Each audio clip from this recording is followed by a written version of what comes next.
Sean Lee and Jason Witten and Tony Romo all coaching at some point in time, not necessarily together, but I just keep hearing behind the scenes, Witten wants to coach. You heard the Tennessee Volunteer stuff a couple of years ago that ended up not being a complete joke. Romo just said it, maybe, in 8 or 10 years after his kids grow up a little bit. He's tired of the broadcasting thing. And Sean Lee seems to be the perfect coach amongst either of them. So it sounds like this is a future for all three. And I don't know why we all, so many fans assume, oh, man, they'll be great coaches. Oh, that's... right? You can't assume You can't, that. but, oh, man, let's just put them in charge there. Yeah. And it's just who's to say they'll be any good? Look at Magic Johnson coaching the Lakers. It was a failure. Michael Jordan running the Wizards. He hasn't done anything in Charlotte. Right. Now, I will say Dan Marino, we laughed at that the other day, what you said about... Yeah, he's going to the Senior Bowl. Oh, great. To evaluate the Dolphin, sit down with Dolphin quarterback prospects. Yeah, great. I can't wait for that one. I honestly...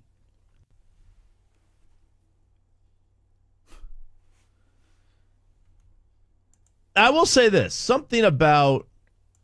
He certainly has the knowledge, I think. I agree. But you have to, number one, have I don't have the coaching, resume list or all the qualifications, but you can have the knowledge. You have to be able to convey the knowledge and deal with all the other BS. Yes. I don't think Peyton Manning would be a very good coach. Me neither. It came too easy to him. I think Tony Romo, as an undrafted free agent, may be better. It didn't come easy. He didn't have all the tools. He wasn't 6'6" with he wasn't a number one high school recruit and the number one overall pick. That doesn't mean to say that somebody who was the number one pick can't be a great coach, but yeah, these guys that are really good coaches have an understanding of the guy without the elite talent. Yeah. You identify with them. Jeff Bannister could identify with everyone, with the scrub. Yeah. Because Jeff wasn't any great player and didn't have this great long career. He was a great player in my mind. What? He was a great player in my mind. Yeah, that one at bat. That one at bat was amazing. Hall of Fame worthy. Woo. But, like KT takes great pride in this, right? KT probably has a better relationship with the behind-the-scenes guys here at the station than anyone else in the building. You would go to KT's party the other night, and you're not going to see the overnight guys. You're not going to see the production guys. You're not going to see a lot of those guys at a ton of other on-air birthday parties because, KT came up through that grind. And he still probably feels like he's in that grind working on Ben and Skin, but he identifies with people he may say don't get the limelight and the spotlight. Sure. And that is a very important coaching attribute, I think. There's no doubt about it. So, Jason Garrett, right? Yeah, Jason was a backup. He sat there while Troy Aikman was reacting. Jason Garrett was analyzing, and he was watching, and he was learning. I mean, he was studying to be a coach from the day he got in the NFL because he knew he didn't have this starting NFL career ahead of him. All right, if you had to hire one of them to be your head coach, just for S's and giggles, because we all believe that Sean Lee, Witten, and Romo will get involved at some point in time. You had to hire one. Who would it be? It'd be Lee or Romo.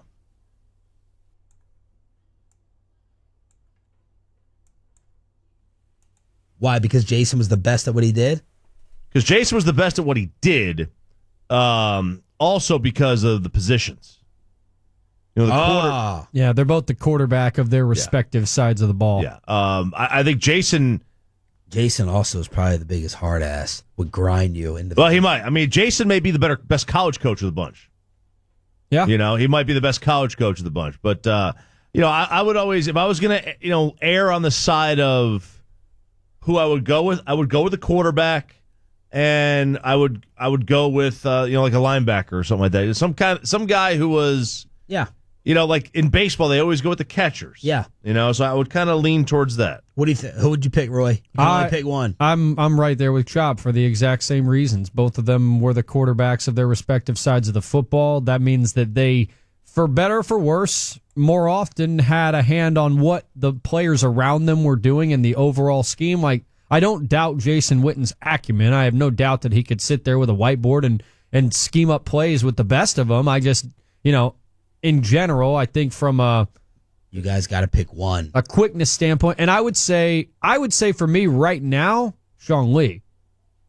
I would say Sean Lee because you could make the case he spent more of his career working like a coach than he has as a player.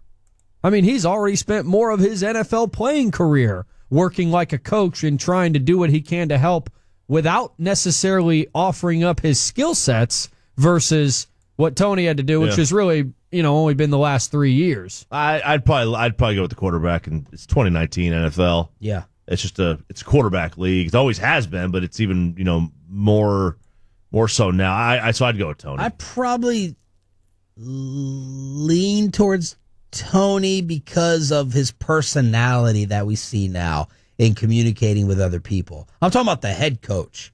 You know what I'm saying? I'm talking about the head coach of your team. But here's the other question. That's tough. Who was a bigger leader in the locker room? Clearly Sean Lee. Yeah. Tony had, one friend? Was it Jason? Was Sean Lee a bigger leader than Witten? Oh, no, I was talking about between Tony and... Oh, yeah, not close. And Sean. Yeah. Yeah, no, I think Jason was the bigger, was as big or bigger of a leader. But, I mean, Tony was the quarterback. He had his duties. I mean, and he did them. But, there's a reason why after Dak became this locker room favorite that Tony threw his first party. He knew he had lost the team. Yes. I'd probably go Romo, Lee, Witten. It's because Witten, I think he's gonna grind you down. I don't know. It's interesting, but I think they're all three going to coach. And Romo just kind of confirmed it right there with his interview on the Bill Simmons podcast. He was asked his favorite coach to interview. All these discussions before the game and the pre-production meetings. They get to sit down with everyone. I think you know who his answer is. Well, they're all different. I think for me, Bill Belichick stands out just from almost a learning standpoint. It's really been, I ask a million questions. Sometimes I test some coaches with some questions to find out, how gifted they are at different times. But Coach Belichick's he gives his team such a schematic advantage. He just knows ball so well. He's a ball coach, 24/7. And I'm kind of a football junkie. So for me, it's really enjoyable to almost go back and learn a little bit, about some things that I wasn't privy to, special team stuff I never even had to think about. And, team building, philosophy, organizationally, what to do. Well, what are you thinking leading up to the draft? And, things I won't repeat, obviously, but I think that I've enjoyed almost learning, so that's been really enjoyable. So that's Romo loving Belichick, and that's why Yahoo charted Romo's predictions and said 13 out of the 15 correct ones on Sunday came when New England had the football. So he's studying them the most, and he's getting the most info probably out of them. And I bet Belichick respects Romo and all the questions. How about Romo saying he asks fake questions to bait coaches to expose them in his own mind? How about that? Setting little football. By traps. the way, him and Witten say ball. It's just, stop that. He loves ball. He knows ball. Right? It's like they love it. It's God. I love what he said about Belichick, though. You have to have a master's in football to refer to it as ball. He just knows ball so well. He just knows ball so well. We're not qualified to call it ball. No, we're not. Yeah. Belichick? Oh, every time he just takes a notch off Tom right there. They have a schematic advantage every time they play. All right, finally, pay attention to this. What does Romo think is the future Super Bowl formula? In order to win it all, the Super Bowl formula, and whether you think it can apply to these Cowboys. What happens is the defenses are going to carry you. At the end of the day, football is really about getting a dominant defense, carrying it through, and if you get any kind of good quarterback play, you have a chance to win the title every year. And if you get a great quarterback, you're going to have good seasons, but you ultimately will normally lose somewhere to a great defense along the way. Oh. And that's the story of the NFL and what happens. I think you'll see that in the future. I think you'll see the dominant defense will continue to play out. Bill Belichick will find a way. And then when Tom Brady's gone, just won't see this ever again, I don't think. You okay over there? Oh, it's just music to my ear. Oh, I've only been saying this for 20 seasons now. The great quarterback gets you to the postseason. No, right. Except for Aaron Rodgers. And the great defense gets you to the Super Bowl. I don't know. All of Tom's Super Bowl wins when they had a top 8 scoring defense. I'm just throwing that one out there. I'm not saying. I'm just saying. And then the two best quarterbacks of all time, Breeze and Manning, win it with the top 23 scoring defense. So just whatever. Now Romo really is your head coach that you would hire, right? Of course he is, because he's smart. He understands it. You get to the playoffs with the individual quarterback, and you win the championship that year with the defense. Now, the defense doesn't carry over year to year. We've talked about that. But in that year, and there's a reason why the number one scoring defense since the year 2000 has won about half the titles. And the number 1 and 2 defense has won about 65% of the titles. And everyone has had, outside of 2 of them, a top 10 scoring defense. Tony Romo with his interview on the Bill Simmons podcast. If you think RJ's excited right now, let's see if he can repeat. Oh, my God, I forgot what time it is. It's High-Low with a Who ticket giveaway next. Coming up in the next G-Bag Nation. It's a Thursday, and we're already talking NFL. Hey, really appreciate everybody for being part of this thing. Really, really do, man. Thank you all for subscribing and listening to the early morning show. As you all know, that had a little technical difficulties, as you can see, but we still managed to squeeze out that particular, segment there. I wish I was able to get on a little bit earlier because they talked about several other great things as well. Senior Bowl, Adderley, he stepped up, he showed up, and of course, Andy Isabella is making all type of noise out there. And I like what I'm seeing from that particular guy. I like what I'm seeing for his skill set and what he brings out there to his particular draft status. It will be nice. There are going to be guys that we can take a look at, real good look at, far as going around to the draft. But it's still too soon. It's still too early. So we're still trying to get the X's and O's of things together, seeing whether or not that player can be well fit for this particular team, whether it be on the field, off the field, or whether or not it be just making right decisions. And there's the interception by Adderley. If you can see right here, he's going to jump on the ball. Daniel Jones threw the ball late. If we can look right here, if you can see a cursor here, the ball supposed to be high and out to the outside shoulder and over the top of this defender, but he squeezed it into the inside low, and he was able to bite and jump down on that particular route and pick it off for 6. And that's, we love to see that. If you don't know who he is, just look up Adderley, Nansir Adderley YouTube page, and you'll see his skill set. Now, on this play right here, this Andy Jones kid, how about to say Andy Jones? Andy Isabella. I remember we had an Andy Jones a couple of years back. It's just nasty inside. Short area quickness is there. Then it looks like he got long speed, and that's something that you want. Manipulation of the route as well. Kid is nasty. It's just nasty. That's the only way you can put that in calibers of talks.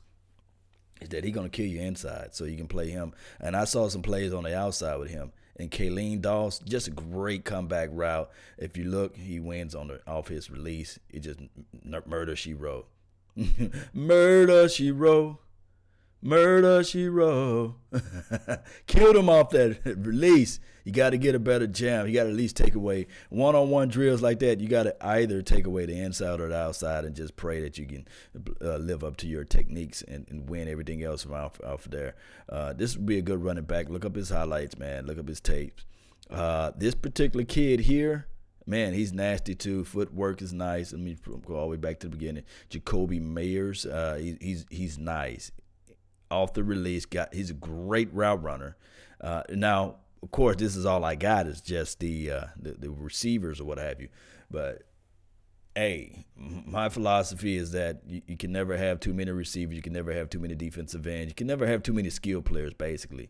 The more, the merrier. You always got to continue to look under each and every stone to see what can happen. This quarterback drill, I don't know the quarterbacks here, but what you want to look at out for those drills when you see it on TV is footwork, mechanics, throwing motions. You want to look at that. You want to see how the delivery of the ball exploding. You want to make sure these steps are choppy and not too elongated. You want to play with the quarterback throwing more. Quarterback throws more with their legs than anything, and you want to see that explosion. You want to see those hip flip, and you want to be able to see that ball explode out of the hand. That's what you want to look for. Explode, flip, hips, and get the ball out. So those are things that we look for. It's the small things that helps out the larger picture. And trust me, it can be quarterbacks in their 6th and 7th year still trying to work on their mechanics and working on getting the ball out. All right, so off of this play, just nasty. Nasty. If you can look right here, high low, he's going to get the outside hand inside. And what we say, if the low man always win, right? The edge rusher pad level is just too high, gave up too much space into the inside, and he's not able to win on either way. Whatever manipulation that this edge rusher was trying to set up miserably failed.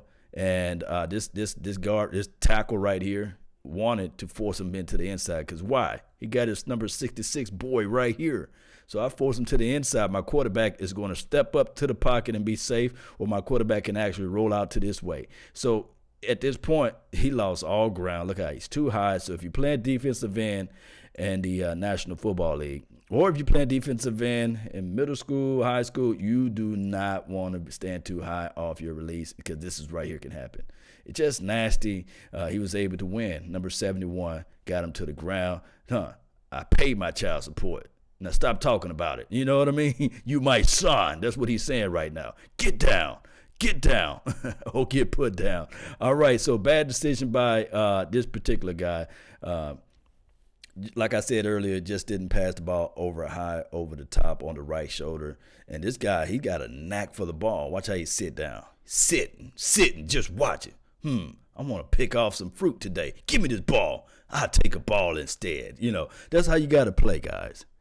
That's how you got to play it. And I already talked about Andy. So with all that being said, I really appreciate each and every last one of you all for tuning in early this morning. And don't forget, still, if player evaluation is 365, right? 24/7. And with that being said, 52 weeks. We're always looking at somebody.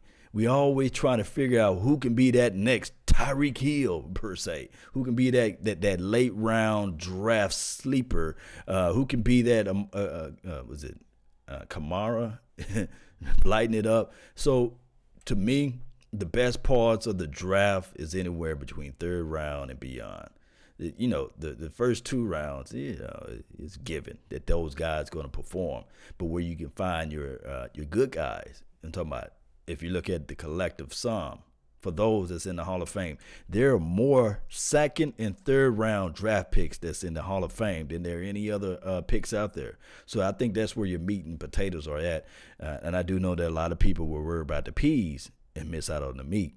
I think that this right here, with that guy Will McClay, OMG, he's gonna have a plethora of guys that he can pick from, and he's gonna be like a kid in a candy store this particular year. And we're gonna trust me, we're gonna make the right decisions. I really do. I really do think that that's going to happen. Speaking of everything, I really appreciate each and every last one of you all. Thank you guys for tuning in to the nation. And just have a productive day early this morning and get everything going in the right direction. I hope you got your coffee. I got mine. So, Love and Aries, I appreciate you for regulating down there below. Let's get this thing going one way or another, Cowboy Nation. Let's find that diamond in the rough, right? Somebody said diamond in the dirt. Let's find it. Let's continue to dig for it. Yes, indeed. And Tony Romo coaching, yeah, it's going to happen one day, but not tomorrow, not next week, not next year. Like Romo said, he want to wait. He want to wait until the kids get a little bit older. We're out. Salute.